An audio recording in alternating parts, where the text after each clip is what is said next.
dans Véronique et les Fantastiques. C'est notre émission du lundi 23 septembre, début de l'automne, avec Mathieu, Nive et Joël. L'équinoxe, tu le savais, toi? Ben oui, Ben oui. là, les nuits et les jours sont égales. Bravo. Fait que là, Ben, juste une fois. Juste une fois. journée, c'était hier. C'est ça que je te disais. C'est une journée, c'était hier. Là, aujourd'hui, on est parti de l'autre bord. Le déclin. Ah oui, vraiment. À toi, Joël. C'est radio-animateur.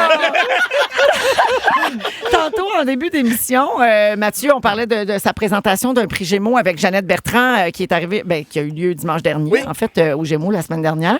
Puis, Joël, toi, ça t'a inspiré un sujet. Tu veux nous parler de Jeannette Bertrand, une histoire qui a comme bouleversé ta vie. Exact. Ouais. À vrai dire, ça me vient de ton magazine, OK. Véro. Donc, ce mois-ci, c'est Mme Bertrand qui est là avec plein Elle est au d'autres. centre, Elle est au centre, de la exactement. photo. Ouais. Alors, je lisais ton magazine sur mon bol de toilette. Puis tout à coup, je disais, tabarnouche, j'ai des histoires, moi aussi, à raconter sur Jeannette. Alors, me voilà. Donc, mon premier souvenir rattaché à Jeannette Bertrand, c'est cette chanson-là qui a été popularisée par Robert Charlebois et par Mouffe. Madame Bertrand, je suis moi-même une très bonne ménagère. Donc, j'ai 3 ans. Cette chanson-là est au top des palmarès. Je la chante à la maison parce que ma soeur l'a fait jouer sur son petit pick-up.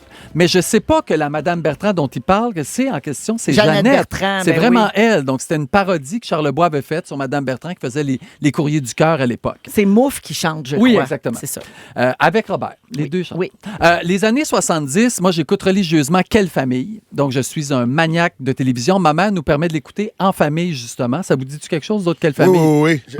Oui, c'est ça. Après Non, mais vous, l'équinoxe, vous là. savez pas, mais c'était une comédie familiale Oui. que Jeannette Bertrand écrivait pour la télé. Je le connais de nom, Oui. mais j'ai aucune Exact. idée Et si jouait. c'est elle qui l'écrivait, mais c'était pas elle. Le nom était son mari de l'époque, donc Jean La Jeunesse, parce que les femmes n'avaient pas le droit d'écrire, puis Ben les oui. femmes ne savaient pas écrire ce Tu sais, c'est nom-là. comme si c'était pas reconnu. tu sais. Exact. C'est comme, C'est non, non, mal, c'est absurde, lui ça qui écrit, pas toi. Puis c'est lui qui avait le fou, chèque, mais c'est tout elle qui écrivait la série. Incroyable. Puis arrive Jeannette veut savoir. Vous rappelez-vous de ça? Ça, c'était à Télémétropole. Tous les jours, moi, je me dépêche de revenir de l'école pour pas manquer une seule émission de Jeannette veut savoir. Le décor, c'est simple. C'est une banquette en demi-lune. Jeannette est au centre, puis il y a des invités tout le tour. Quand l'émission commence, on aperçoit à peine des silhouettes de Jeannette, de ses invités aussi. Puis cette journée-là, c'est une émission où on va parler d'homosexualité.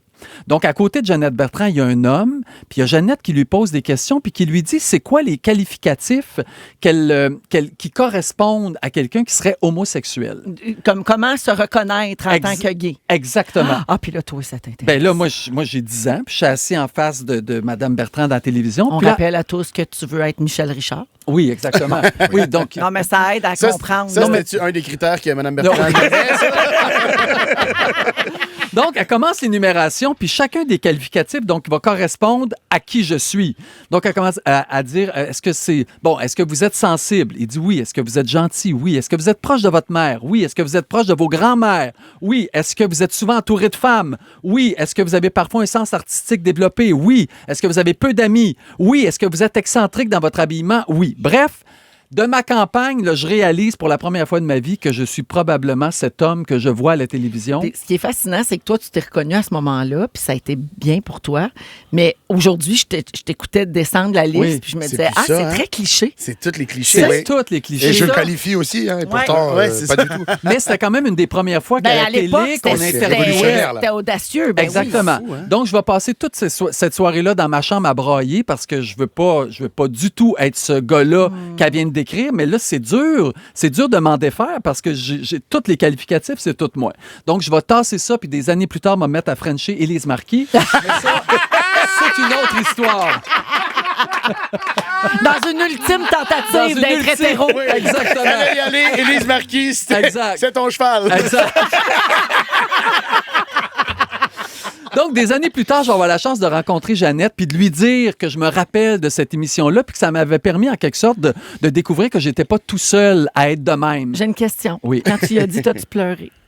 Non, j'ai pleuré après. OK. Oui. Parce que je te connais. Ben oui, mais c'est très drôle parce que tu vois ça de mon petit texte, là, j'y arrive. Donc, l'année dernière, la radio de Radio-Canada fait une émission hommage à Jeannette Bertrand. On m'invite à y aller en tant que gay, ne sachant pas toute l'histoire en tout. Eux autres, ils wow. savaient Eux autres, ils ne savent pas. Ils ont dit, Wow. tu sais, Jeannette Bertrand a beaucoup influencé les gays. Donc, toi, en quoi ça t'a influencé? Je leur raconte l'histoire.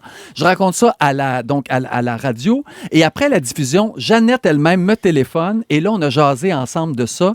Et presque 50 ans s'étaient écoulé donc depuis ce petit gars-là de 10 ans. Wow. Et là, j'ai raccroché et là, j'ai Ben, pleuré. c'est sûr. Exactement. Puis là, je me dis, tiens donc, aujourd'hui, je pose un pas d'action. Peut-être à l'aube de mes 100 ans, il y a quelqu'un qui va me dire, hey, moi, je t'écoutais à Véronique, elle est fantastique. T'as parlé que t'étais gay. Puis peut-être que j'aurais aidé une petite personne c'est beau. à sortir de sa coquille. Parce Oui. que encore aujourd'hui, 2024, on a beau dire que c'est ouvert, mais le coming pas out réglé, est là. difficile oui. à faire à ses parents. Puis, tu sais, on est écouté partout au Québec. Ouais. Puis c'est un fait, là. C'est Oui, pas une, dans les je veux pas régions, c'est généraliser, plus mais dur. il y a certaines régions où c'est plus difficile encore. Ouais. C'est moins. On en parle moins ouvertement pour Tout à toutes fait. sortes de raisons. Là, tu sais. Puis c'est important de faire ça, tu as raison. Hey, je Exactement. trouve ça tellement beau, la façon dont tu viens de l'imager. Tu sais. Ouais. Ce que Jeannette a fait pour toi, peut-être que toi, tu viens de le faire pour quelqu'un. Sait-on jamais. C'est magnifique. Ah, Bravo. Vous Bravo. direz au 6-12-13, on vous nommera pas, là, mais on serait content de vous lire. Ah oui. Merci, Joël. C'était beau. Joël est là. Nive, Mathieu Pepper, on va à la pause et dans un instant, on vous revient avec toutes sortes d'affaires, notamment Nive qui va roaster les différents types d'enfants à la rentrée. J'ai l'air Et d'une peut-être poubelle. les Oui, parents. c'est vrai que ça